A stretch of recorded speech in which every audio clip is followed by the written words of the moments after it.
રામ રામ ને જય માતાજી બધાને. તમને આજે બતાવું હાંજનો માહોલ. તો જો આ બાજુ કંઈક જો કિંજર બનાવે છે મસ્તીનું સેવ ટમેટાનું શાક. શું બનાવે? શું બનાવે? સેવ ટમેટાનું શાક. તો જો મસ્તીનું જો સેવ ટમેટાનું શાક બનાવે છે. તો આજે તો ફૂલ મજા આવી જાવે ને ખાવાનું સેવ ટમેટાનું શાક વારુમાં. કેવું બનાવીશ મસ્તીનું? તો જો અને આ બાજુ કંઈક જો મારા મમ્મી બનાવે છે દેશી ચૂલા ઉપર બાજરાનો રોટલો. આમ સેવ ટમેટાનું શાક અને બાજરાનો રોટલો ખાવાની તો એવી મજા આવે ને એની વાત જ ન થાય એવી. જો કયો મસ્તીનો કેવો બાજરાનો રોટલો બને છે ને. જો દેશી ચૂલા ઉપર એક જો પીંડો મહેરવાનું ચાલુ છે. દેશી ચૂલા ઉપર બાજરાનો રોટલો બનાવે છે.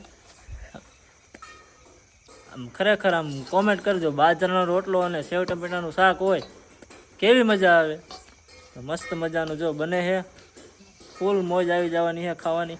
તો જો આવી રીતે દેશી ચૂલા ઉપર રોટલો કંઈક થાય. ચૂલાનો રોટલો અને ગેસનો રોટલામાં કેટલો ફરક હોય ને જરાક કોમેન્ટ કરી નાખજો, બરોબર? ગેસના ચૂલા ઉપર રોટલો બનાવે ને એ નો મજા આવે, અને દેશી ચૂલા ઉપર રોટલો બનાવે ને ફૂલ મજા આવી જાય. અને જો આ બાજુ અમારા અભિભાઈ જો પાવડર લઈને કંઈક પાવડર બગાડે છે. શું કરે? હે હે જો અમારા અભિભાઈનું આવું કામકાજ હોય બધું.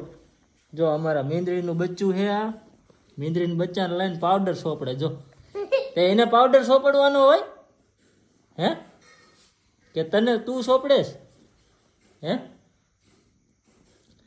તો જો અભિભાઈ તો આવી રીતે પાવડર સોપડે છે મીંદડીને. જો આની બાસ આવી હે આની બાસ આવી શેની બાઈસ આવે? પાવડરની પાવડર સોપડે છે. અને આ ગાલે શું સોપડ્યું છે તે? ઓલી તો મિત્રો નવા હોય તો ચેનલને સબસ્ક્રાઇબ કરી નાખજો, જેથી કરીને આવા અવનવા વિડીયો તમને મળતા રહે. તો ફરીથી મળશું નવા મિની વ્લોગ સાથે. તો આજ માટે આટલું. Bye bye.